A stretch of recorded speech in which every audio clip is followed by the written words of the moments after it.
Assad, white helmets who refuse to lay down arms to be liquidated as terrorists. The president's remarks come amid the ongoing evacuation of hundreds of members of the controversial group, which Damascus considers to be a media arm of al-Qaeda in Syria.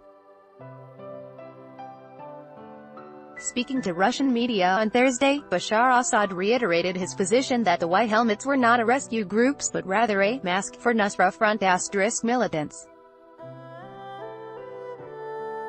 Assad said that the leaders of the group had likely already fled Syria, with the remainder staying behind under the guise of civilians and hiding in militant-controlled Idlib, which he said was home to tens of thousands of terrorists. They have fled Syria, but really did not flee. They were evacuated by Israel, Jordan and the Western powers, Assad said. According to the president, any white helmets who refuse amnesty will be liquidated. The fate of the white helmets will be the same as that of any terrorist.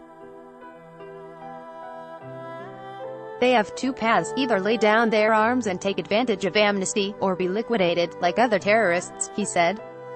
Commenting on the Syrian military's priorities, Assad called the liberation of Idlib province one of the main objectives, but not the only one.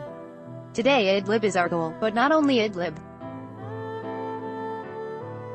Today, of course, there are territories in the eastern part of Syria which are controlled by various groups.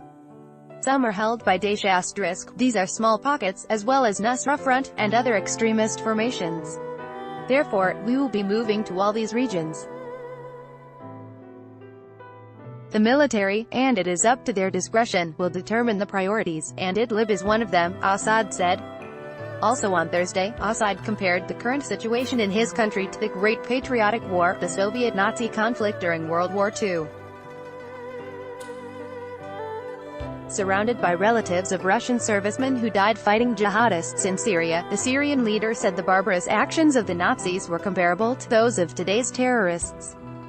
In school, you've read about the Great Patriotic War.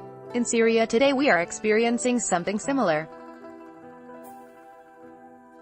When the Nazis attacked the Soviet Union, they began killing Russians simply because they did not like them, and the Russian heroes were defending not only the Russian people, but the whole world. Now, Assad said, both Russian and Syrian heroes are doing the same thing, appealing to Syrians abroad who fled the country during the war. Assad said that he would like to see every Syrian return, particularly those who had their own business, which would help in the restoration of the economy.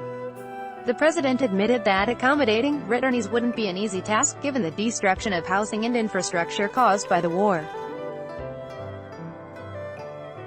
Russia, Assad said, is a great power, and has a duty to restore a geopolitical equilibrium in world affairs. Part of this responsibility is a political and military presence in various regions, if this is necessary, he noted. * Terrorist organizations outlawed in Russia.